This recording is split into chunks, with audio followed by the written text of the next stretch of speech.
National Electrical Code Section 110.26 C2 addresses specific requirements for entrance doors to rooms containing electrical equipment. This section is focused on ensuring safe egress in the event of an emergency, particularly when dealing with high amperage equipment. The specific portion of the code in question deals with equipment rated at 1200 amps or more and over 6 feet wide. For clarity, it is crucial to understand the conjunctive nature of the requirement.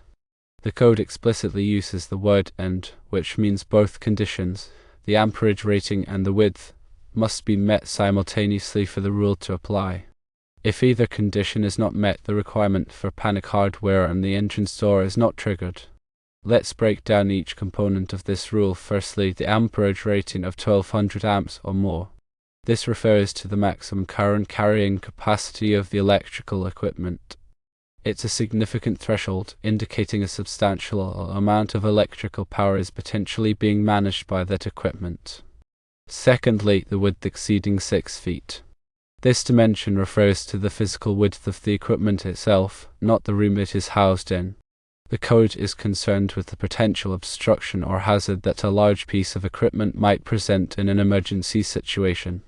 The intent of this rule is to ensure that personnel can quickly and safely exit the room housing the electrical equipment in the event of an arc flash, fire, or other hazardous condition.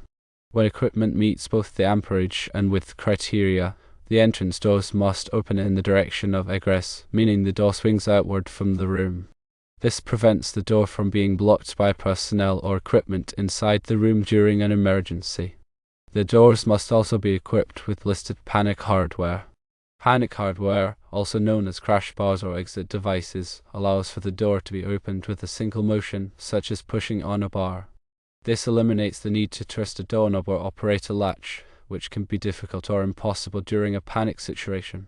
The panic hardware must be designed so that the door unlatches when simple pressure is applied.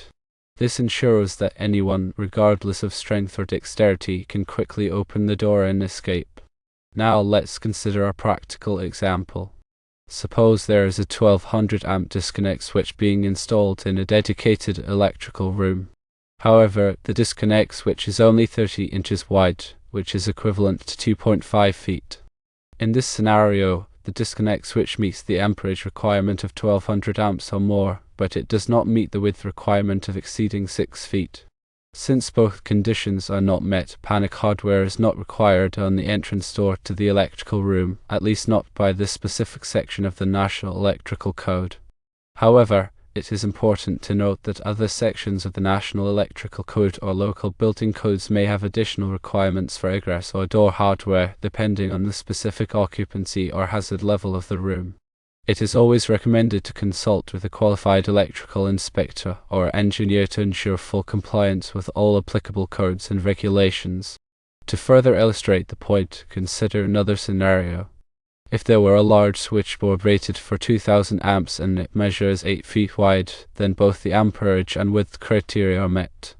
In this case, the entrance doors to the room housing the switchboard would be required to open in the direction of egress and be equipped with panic hardware.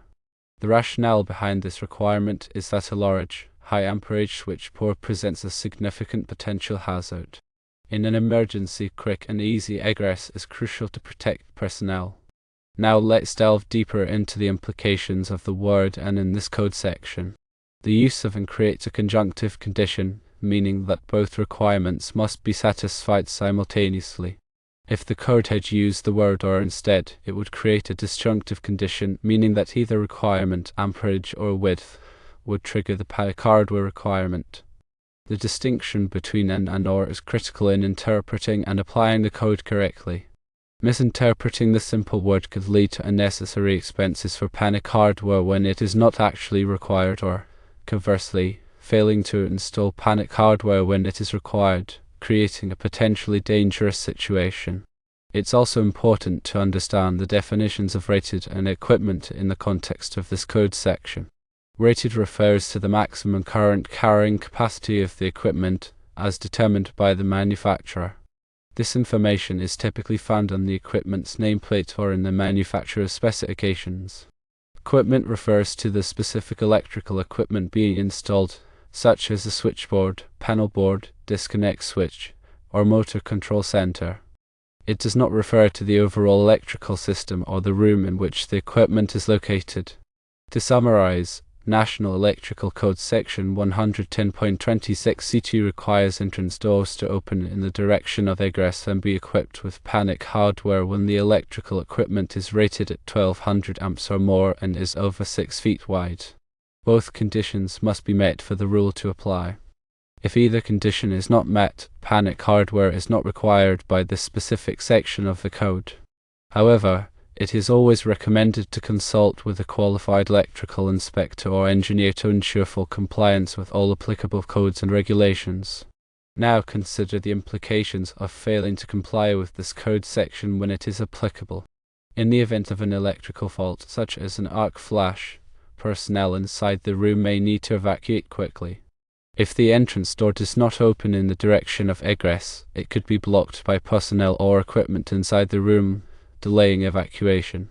If the door is not equipped with panic hardware, personnel may struggle to open the door, especially if they are injured or disoriented.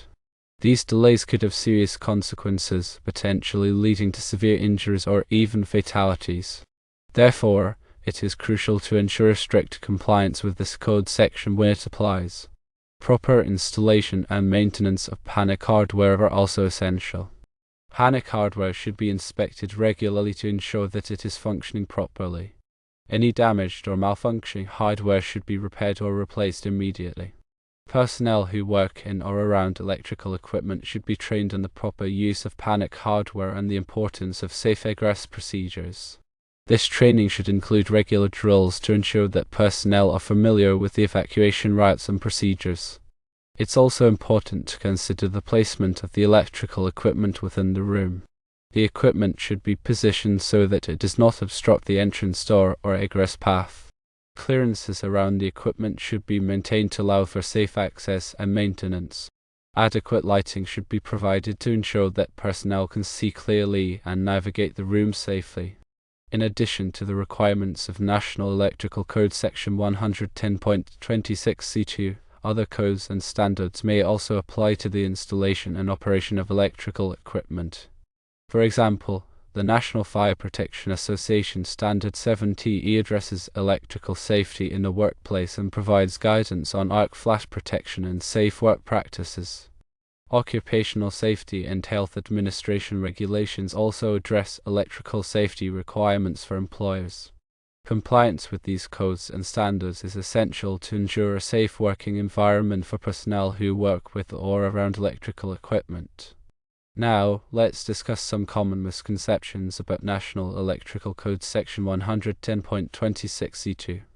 One common misconception is that the panic hardware requirement applies to all electrical rooms, regardless of the amperage rating or width of the equipment. As we have discussed, this is not the case. The panic hardware requirement only applies when both the amperage and width criteria are met. Another misconception is that the panic hardware requirement only applies to new installations. In fact, the code applies to both new installations and existing installations when alterations or modifications are made to the electrical equipment. If existing equipment is upgraded or replaced with equipment that meets the amperage and width criteria, the entrance doors must be brought into compliance with the panic hardware requirement. A third misconception is that the panic hardware requirement only applies to the main entrance door to the electrical room.